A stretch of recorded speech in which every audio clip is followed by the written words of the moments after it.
Welcome to food ഇൻഷി. ഞാനൊരു pan അടുപ്പത്ത് വെച്ചിട്ടുണ്ട്, ഓയിലും വെച്ചിട്ടുണ്ട് കേട്ടോ. ചിക്കൻ വെക്കാൻ വേണ്ടിയിട്ടാണ്. നല്ല ടേസ്റ്റി നമുക്ക് ചിക്കൻ ഗ്രേവി ഉണ്ടാക്കിയെടുക്കാം. ഇതാ സവാള ഇങ്ങനെ അരിയാണ്. സവാള ഇതുപോലെ അരിഞ്ഞിട്ട് സവാള, ഇത് 2 വലിയ സവാള ഉണ്ട്. ഞാൻ വെക്കുന്ന ചിക്കന് 800 ഗ്രാമാണ്. അതിനാണ് 2 വലിയ സവാള വെച്ചത്.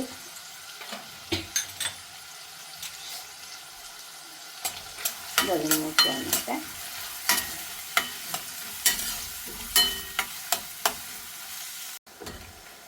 ഇത് മൊരിഞ്ഞ് വന്നിട്ടുണ്ട്. അങ്ങനെ ഇത്രയേ വേണ്ടുള്ളൂ. അങ്ങനെ മൊരിഞ്ഞാൽ മതി. പിന്നെ ഇതിലേക്ക് നമുക്ക് കുറച്ച് ഇഞ്ചി വെളുത്തുള്ളി ചതക്കി വെച്ചിട്ടുണ്ട്.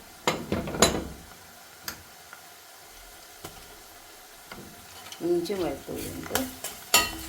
ഇതൊന്ന് പച്ചമുളക്, അതെല്ലാം പാടെ ഭയങ്കര ചുവയായി.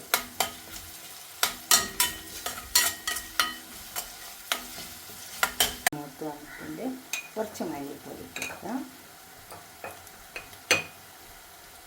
മസാല കുറച്ചിട്ടുള്ള കറിയാണ് കേട്ടോ. 1 ടീസ്പൂൺ മല്ലിപ്പൊടി ഇട്ട് വെച്ചിട്ടുള്ളൂ.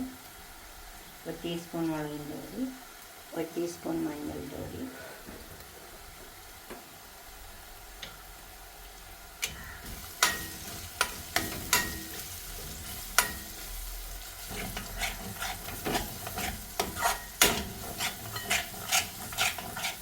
നല്ല മൂത്ത് നല്ലൊരു മണം വരുന്നുണ്ട്. ഉണ്ടോ ഇതേപോലെ. അപ്പോൾ തീ ഒന്ന് ചെറുതാക്കി വെച്ച് കൊടുക്കുക, അല്ലെങ്കിൽ ആ മസാല ഒക്കെ കത്തിപ്പിടിക്കും. 1 ടീസ്പൂൺ പെരിഞ്ചീരകം,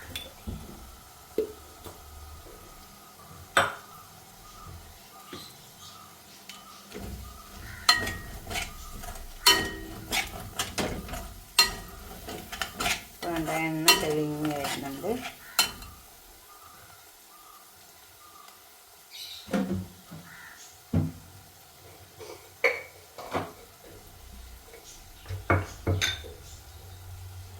പച്ചമുളക് ഇട്ട് കൊടുക്കാം.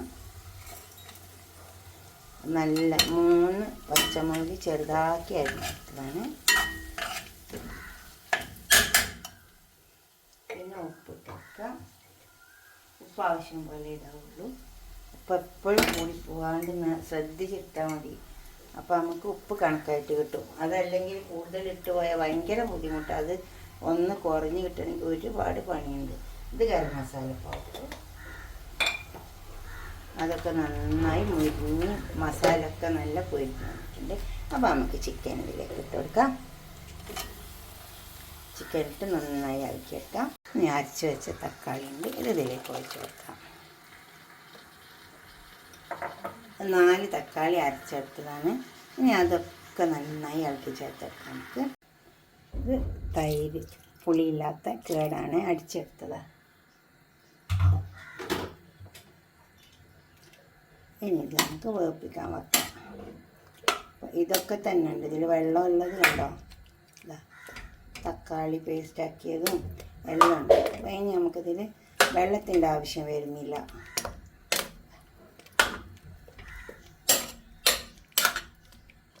ഇനി ഇതിൽ കിടന്ന് വേവട്ടെ. മൂടി കൊടുക്കാം.